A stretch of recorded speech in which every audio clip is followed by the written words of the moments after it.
So who needs perceptual learning? Well, think about anything where you need to identify information quickly and accurately. That could apply to almost anything we do, but here are some people who really need it.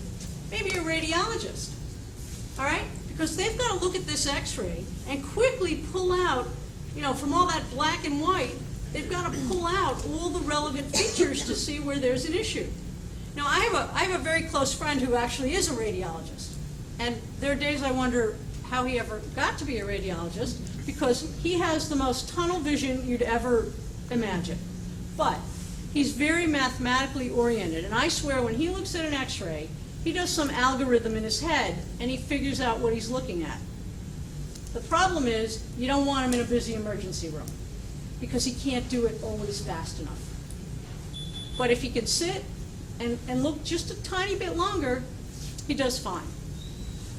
And right now, he's got a job with the FDA reviewing patents or something, for things that involve radiology, and so it's the perfect job for him. Pilots.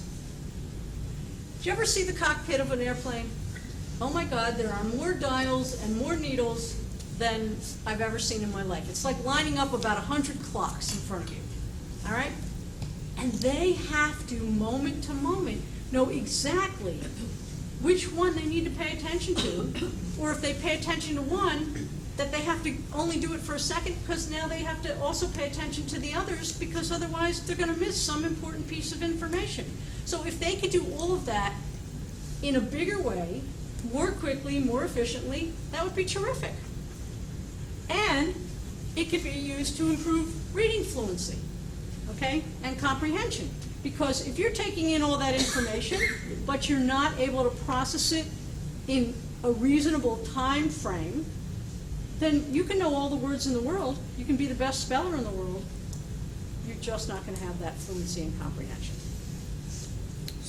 I worked once with a young boy who was on the autism spectrum. And I'm a pretty fast reader. Oh my God, he could read out loud way faster than I could even read not out loud. And I'm a pretty fast reader. But it was what we sometimes call barking at words. He could read, the dog's name is Spot, and Spot walked down the street, and he had not a clue about anything he had read. And so we tried to work on some activities to bring that around some. But when I tell you read fast and big words and hard words, he was like a speed demon. But no clue.